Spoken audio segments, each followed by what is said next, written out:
Thank you so much, Madam Co-Chair. Thank you for the brief explanation of the bill. I'll speak a little bit more about why this is necessary. We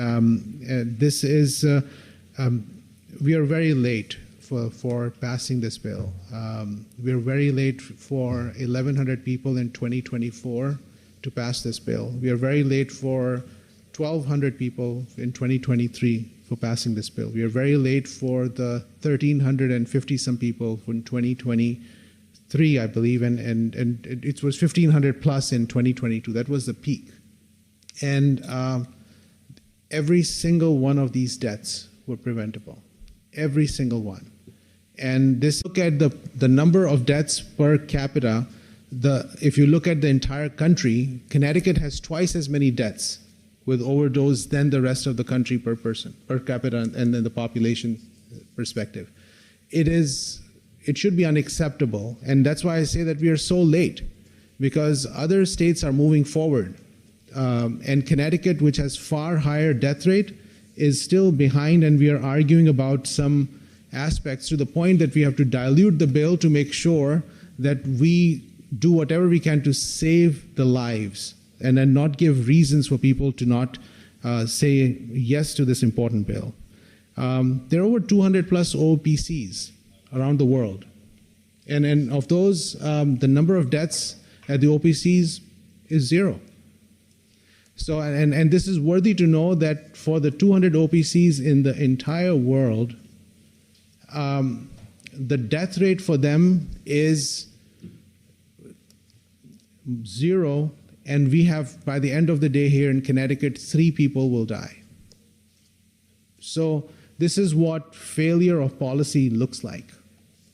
We have improved in our policies because of a number of people sitting around this circle who have voted to get Narcan accessibility, and that's why we are down from 1,500 down to 1,100. So that's important to recognize that as well. There's been study to prove 35% reduction in overdose deaths after the opening of the North America's first medically supervised safe injection facility.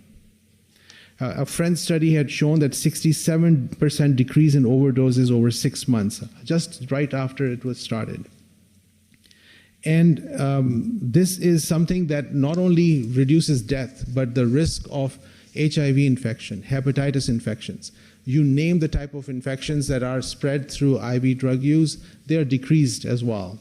And that's something I want us to understand. You probably heard the lawyers and the attorney who had spoken about this, that why this is necessary, and I want to put this in the right understanding.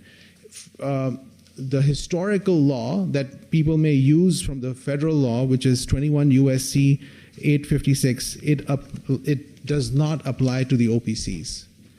Because we are the bill is about the places that are promoting the use, and this bill is about preventing deaths. Very clear difference. This is about a public health space. This is about a public health mission, giving a lifeline to individuals. It is not a criminal enterprise. There's a difference in that as well. There are harm reduction justifications that have been proven time and again around this aspect. The legislative intent is about getting the people to survive, and once they survive, we are able to have them to go through rehabilitation. That's also proven that it's very simple. We don't have to have a study to prove that dead people do not have rehabilitation, but in case people want to know the survivors, if they go for rehabilitation, the answer to that is yes, they do, and they get better. And the other thing is the crack house law violates a due process clause. So it itself is a law which is not a law which is applicable. And the doctrine of prosecutional discussion and public interest also is important to look at it as well. So the crack house law does not apply to this. This is a public health issue. This is a public health disaster we are dealing with. If people have any confusion that it's not a public health disaster, talk to the families in your district. Because the data even in Connecticut shows that almost half the people know somebody personally in the state who have lost their life to this. So I would urge people to, in their conversation, be kind, understanding, and you vote your conscience. And I want to stop here, Madam Co-Chair. Thank you.